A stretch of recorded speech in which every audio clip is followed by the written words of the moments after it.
तीसरे चरण की वोटिंग से पहले पश्चिम बंगाल के सीएम ममता बनर्जी का गंभीर आरोप।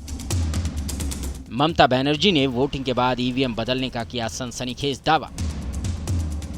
यूपी के सहारनपुर और मुजफ्फरनगर में सीसीटीवी से कार्यकर्ता कर रहे हैं स्ट्रांग रूम में रखे ईवीएम की दिन रात निगरानी। लोकसभा चुनाव 2024 के लिए 7 मई को तीसरे चरण की वोटिंग होने वाली है। वोटिंग से ठीक पहले एक बार फिर से ईवीएम का चिन्ह सियासत के मैदान में बाहर आ गया है। पश्चिम बंगाल की मुख्यमंत्री ममता बनर्जी ने एक बार फिर से ईवीएम को लेकर बड़ा बयान दिया है। ममता बनर्जी ने ईवीएम बदलने का गंभीर आरोप लगाते हुए बयान दिया है कि मतदान के बाद ईवीएम को बदला जा रहा है।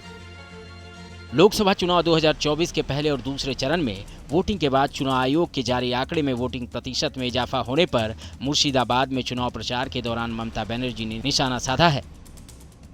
5.75% ভোট যেখানে যেখানে বিজেপির কম ভোট পোল হয়েছিল সেই সব জায়গায় হঠাৎ করে ভোটটা বাড়িয়ে দিয়েছে ইলেকশন কমিশন একটা নোটিশ জারি করেছে। ममता बनर्जी की पार्टी ने ईवीएम पर सवाल उठाते हुए चुनाव आयोग को लेटर भी लिखा है। मतदान के बाद ईवीएम बदलने के ममता के दावे पर बंगाल बीजेपी के दिग्गज नेता दिलीप घोष ने ममता पर जबरदस्त पलटवार किया है। वो अलग अलग इशू निकालते हैं, हार चुके हैं तो कोई ना कोई इशू बना के रखना है, आगे बोलेंगे कि इसलिए हार गए। हर बार जब सब कुछ फेल हो जाता है तो ईवीएम पर आ जाते हैं। इस बार भी शुरू हुई है लेकिन बचना मुश्किल है। पब्लिक की जो मूड है ना, इनको पूरा सफाई कर रहे हैं।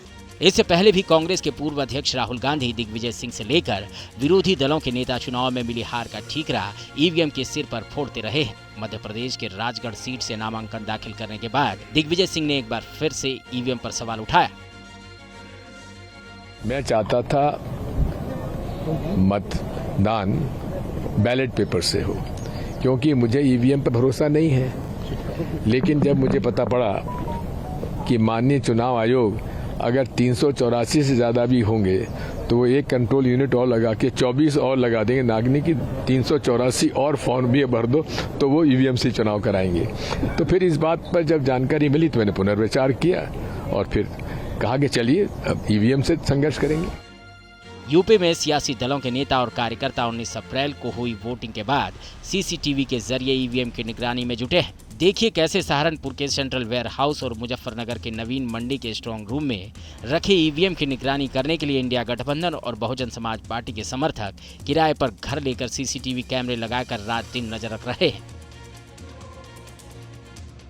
4 जून को वोटों की गिनती के बाद 2024 लोकसभा चुनाव के नतीजे सामने आएंगे। तब जाकर साफ हो पाएगा कि सियासी दंगल में चुनावी बाजी किसके हाथ लगी है और बीजेपी, कांग्रेस, टीएमसी समेत सभी दलों को देश की जनता ने कितने वोट दिए हैं। 4 जून को न्यूज नेशन पर सबसे तेज और सबसे सटीक नतीजा सामने आने के बाद साफ हो जाएगा कि ईवीएम का बटन दबाकर देश की जनता ने अगले 5 साल के लिए किसे चुना है। Team news nation.